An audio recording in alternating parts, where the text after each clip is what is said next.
అంటే మీరు పవన్ కళ్యాణ్ గారికి ఎంత పెద్ద ఫ్యాన్ చెప్పక్కర్లేదు. మీ సినిమాలకు ఆయన వచ్చిన ప్రతిసారి కూడా మీరు పెద్ద విజయాలే దక్కించుకున్నారు. గుండె జారి గల్లంత అయింది, ఇష్క్ వీటన్నిటికీ కూడా చాలా గ్యాప్ వచ్చింది. ఈ మధ్యలో కూడా ఆయన్ని పిలవడం కుదరలేదు, రకరకాల కారణాలు. బట్ ఇప్పుడు అవైలబిలిటీ కూడా ఉంది, ఎందుకంటే ప్రొడ్యూసర్స్ కూడా వాళ్ళతో ఉన్న ర్యాపో బట్టి. మరి ఈ సినిమా రిలీజ్ ఈవెంట్ కానీ ఎందుకంటే మీ గుడ్ వైబ్ అది కాబట్టి, మీ పవర్ వైబ్ అది కాబట్టి ఏమైనా పిలిచే అవకాశం ఏమైనా ఉంటుందా? So definitely function date fix అయితే ఒకసారి రవి గారు, నవీన్ గారు ముగ్గురు మీద కలిసి మాట్లాడతాము. తను ఫ్రీ ఉంటే చూద్దాం. తను if is busy then we can't force him కదండి. శ్రీలీల గారు, ఇప్పుడు అందరూ రాబిన్ హుడ్ అనేది ఈ ఫంక్షన్ జరుగుతుంది, ఇంతకుముందు యాంకర్ గారు చెప్పినట్టు కూడా. బట్ ఇప్పుడు ఆవిడ పిలవడం కూడా కిసిక్కు దెబ్బలు పడతాయి. ఈవెన్ నితిన్ గారు అయితే పాట కూడా పాడుతున్నారు. సో ఆ రేంజ్లో అది ఉంది. అది బయటంతా అదే హల్చల్ నడుస్తుంది. బట్ దానికి సమంత గారు కూడా రిప్లై ఇచ్చారు యాక్చువల్లీ, ఆవిడ స్టోరీలో పెట్టి మరి క్వీన్ అని చెప్పేసి.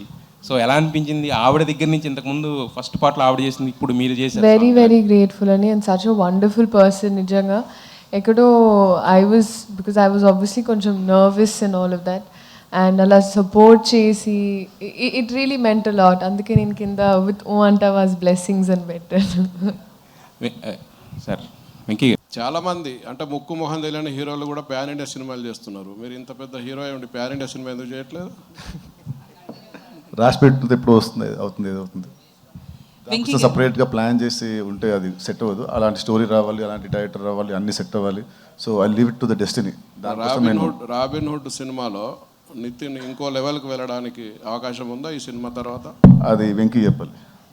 చెప్పండి సార్. జెన్యున్గా మాట్లాడుకుంటే ఎవరిని అడిగినా ఇంకో లెవెల్ వెళ్ళే అవకాశం ఉందంటే ఉందని అంటారు కదండి. మనం కోరుకునేది కూడా వెళ్ళాలనే కదా. లేదు సార్, 100% అది నమ్మే ఉన్నాం సార్. డెఫినెట్గా ఇంకో లెవెల్ వెళ్తారని. ఆ లెవెల్ వెళ్ళడానికి మీ దగ్గర ఉన్న పాయింట్స్ ఏంటి? అది నితిన్కు ఉన్న క్వాలిటీస్ ఏంటి అందులో? అంటే నేను ఆయన మంచి కమర్షియల్ హీరో, పక్క కమర్షియల్ హీరో అని బిలీవ్ చేస్తానండి. సో ఆ కమర్షియల్ ఎలిమెంట్స్ అన్ని సినిమాలో ఉంటాయి. అండ్ డెఫినెట్గా ఏంటంటే కమర్షియల్ సినిమాల్లో మేజర్ సెట్ బ్యాక్ వచ్చి ప్రెడిక్టబిలిటీ. బట్ ఈ సినిమాలో ప్రెడిక్టబిలిటీ ఉండదండి. Thank you. నితిన్ గారు, మైత్రి వాళ్ళు మీకు ఐటమ్ సాంగ్కి ఒక సినిమా రెమ్యునేషన్ అంత రెమ్యునేషన్ ఇచ్చారని బయట టాక్ ఉంది, నిజమేనా? మేము ఇంకా అసలు మాట్లాడుకున్నాం, ఇంకా ఆ టాపిక్లో ఆ టాపిక్కే రాలేదండి మాకు. అంటే ఇంకా రెమ్యునేషన్ తీసుకోలేదా? ఆ టాపిక్ రాలేదన్నాను. అంటే అది నేను అడిగింది స్ట్రైట్గా, ఒక సినిమాకి ఎంత రెమ్యునేషన్ తీసుకుంటారో అంత రెమ్యునేషన్ ఓన్లీ ఒక సాంగ్కి ఇచ్చారు. టాపిక్కే రాలేదు, అదే ఇంకా రెమ్యునేషన్ ఇవ్వలేదు అలా మాట్లాడుకోలేదు కూడా.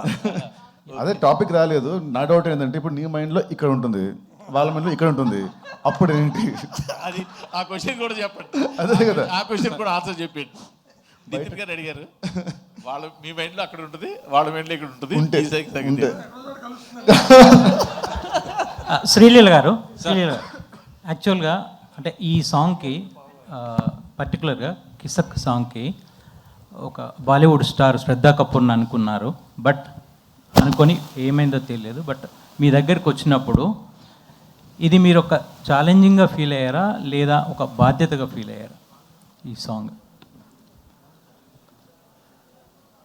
బేసిక్గా అంటే నాకు ముందేమైందో తర్వాత ఏమైందో తెలియదండి. ఏ విషయంలో అయినా నా దగ్గరకు వచ్చిన తర్వాత అది నేను ఏదైనా, ఇప్పుడు రాబిన్ హుడ్ సినిమా అయినా నేను ఒక బాధ్యతలా తీసుకున్నా, ఆ పాట అయినా నేను ఒక బాధ్యతలా తీసుకున్నానండి. శ్రీలీల గారు హియర్.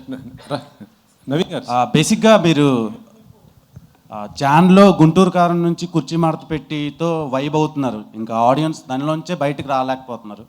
ఇప్పుడు అసలే చలికి చచ్చిపోతుంటే ఇప్పుడు కిసిక్ అని ఒకటి వదిలేరు. So and last end with అంటే 2025 end with Robin Hood. So ఈ సంవత్సరం ఎలా అనిపించింది మీకు? అంత ఓపెనింగ్ అంత పెద్ద స్టార్తో చేసి, అండ్ ఇప్పుడు రాబిన్ హుడ్ కూడా బిగ్ ఫిలిం.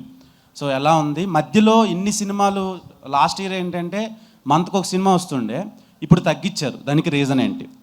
అది ముందు చెప్పాను కదండి. సో ఐ వాజ్ ఆల్సో, నాకు నా మెడికల్ స్టడీస్కి చాలా ఒక క్రూషియల్ ఇయర్. సో నా అటెండెన్స్ చాలా తక్కువ ఉండింది ప్రీవియస్ ఇయర్ షూటింగ్ వల్ల. So I had to cover up for all of that. So దానివల్ల తీసుకొని అండ్ నీట్గా అంటే తీసుకున్న ఒకటైనా చాలా నీట్గా.